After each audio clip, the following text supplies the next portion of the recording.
What is enough when preparing for UPSC? Now, this is a question that sounds very simple, but it determines whether or not you clear this exam. क्योंकि देखो, obviously you require knowledge to clear UPSC, but how much?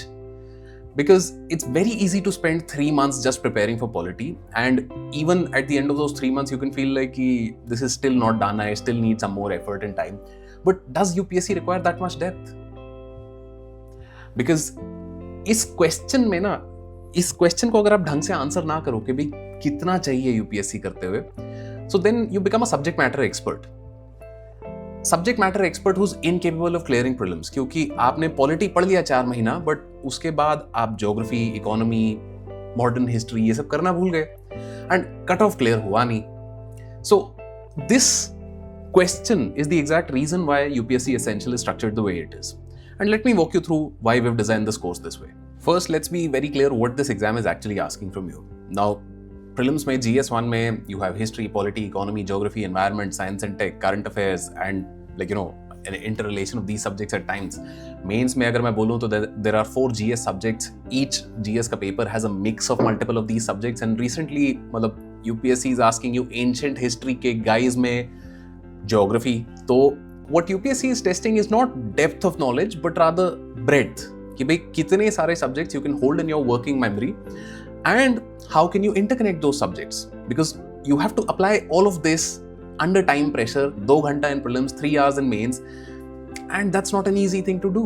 Now, because of this, revision becomes one of the most important aspects of your civil services exam journey. क्योंकि मुझे research paper नहीं लिखना है polity पे, मुझे polity के 15 questions in prelims and maybe 10 questions in mains I have to solve under the time pressure that I have based on the limited knowledge that I have of that subject. क्योंकि most coaching institutes क्या करते हैं, they teach linearly कि भाई 60 lectures आपके polity के हो गए, 60 फिर इकोनॉमी के हो गए, ज्योग्राफी के, हिस्ट्री के and so on, and one subject at a time. उसको 60 लेक्चर जब आप करके चलते हो तो देन 2 महीने आप एक ही सब्जेक्ट कर रहे हो.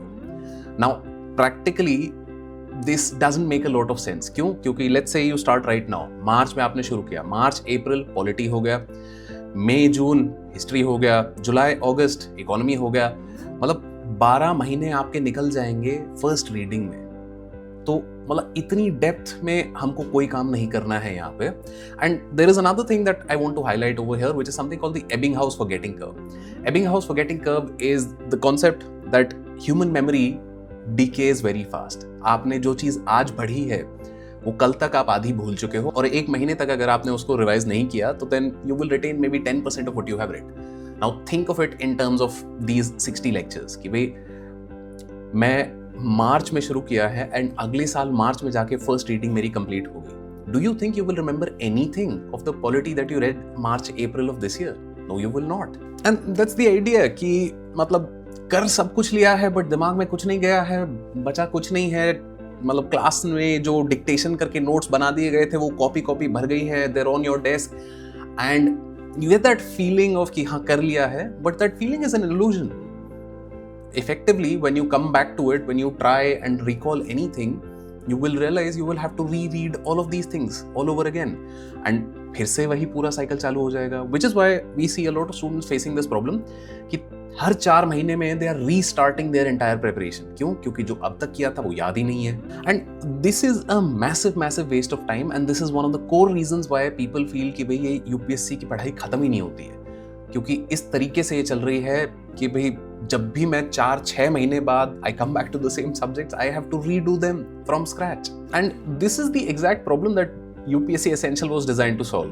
Because each of the phases of this course covers each subject, and 3 महीने में आप सारा एक बार syllabus को overview ले लोगे. For example, there's the GS Foundation phase, there's the basic phase, there's the advanced phase.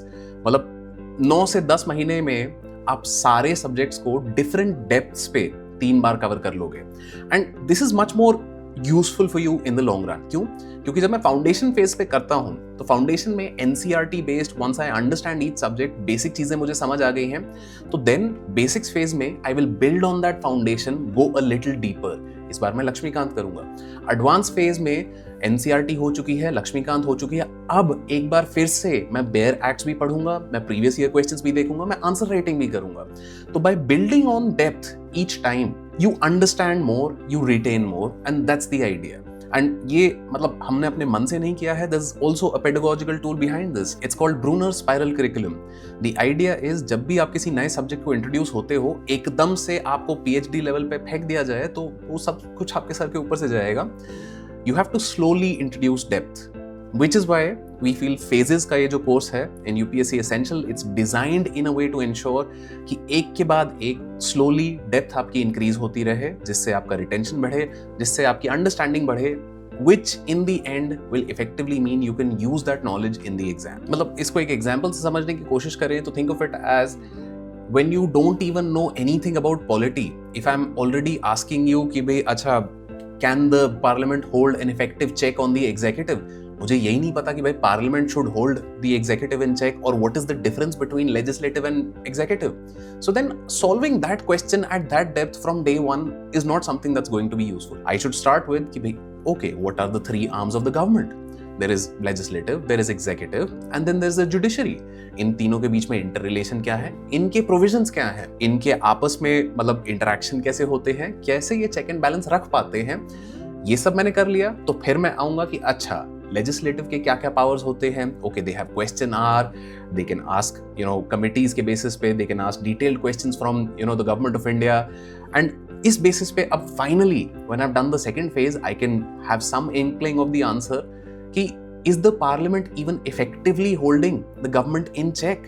जब क्वेश्चन आर नहीं हो रहा है, जब पार्लियामेंटेरियंस आपकी छुट्टी पे हैं, ये चीजें मुझे पहले नहीं पता थी, but after having read the foundation, the basics, now in the advance level I can answer these mains questions, and this is something जो मेंस में आएगा आपका। इस तरीके के क्वेश्चंस आपके मेंस में डायरेक्टली पूछे जाते हैं। Now I know कुछ स्मार्ट लोग आप में से होंगे who will have already calculated कि अच्छा they're saying 12 से 15 लेक्चर फाउंडेशन में, देन बेसिक्स में, देन एडवांस में होंगे, तो 12 से 15 into 3 किया तो देन 45, बाकी कोचिंग वाले 60 करा रहे हैं, तो कुछ तो मिसिंग होगा। Now this is where you have to understand that it is not just those lectures। वो लेक्चर्स के साथ साथ आपको प्रैक्टिस भी करनी है, तो for that will be giving you daily practice question. आज जो क्लास में पढ़ाया है उसी के बेसिस पे आपको क्वेश्चन सॉल्व करना है, so that you retain even more. On top of that you will get a full test series, both prelims and mains. Prelims के लिए मतलब सेक्शन टेस्ट भी होंगे, फुल लेंथ टेस्ट भी होंगे, मेंस के लिए भी section test, full test, all of this is to help you interconnect that subject with others as well. And that's the idea कि the total engagement for each subject in this course is much more, क्योंकि ये एक 60 lecture का single block नहीं है जहां पे सब कुछ एक साथ डंप कर दिया और फिर आपको एक साल के लिए भूल गए उस सब्जेक्ट को लेके।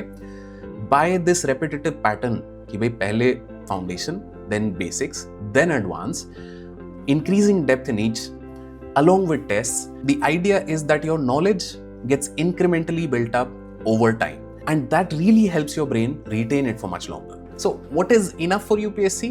इसका अगर जवाब दिया जाए तो it is the right depth which you can retain for the longest period of time, so that you can actually use it when it matters most.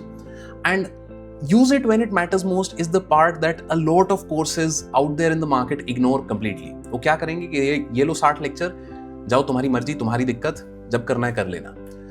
On the other hand, we have built it into the structure of UPSC Essential कि phases के तहत आपको ये चीजें याद होंगी definitely. That is something that the course will really help you solve. And ये जो retention है कि भाई याद रहें चीजें at the right time, this is a problem that most courses ignore. Why? Because they leave it up to you कि भाई ये लो 60 लेक्चर and recorded lectures हैं, live भी नहीं है, इनको कर लेना जब तुम्हें करना हो, that is your problem now. On the other hand, UPSC Essential takes this problem and builds it into the structure itself. The phases that we have built into this course are to ensure कि आपको जो भी चीज हम पढ़ाएंगे over time through this repetition will be stuck in your head in a way that you will be able to use it in the exam. That's the UPSC Essential course. We have a course for 2027 and 2028. For more details, you can visit courses.upscprep.com. All the best.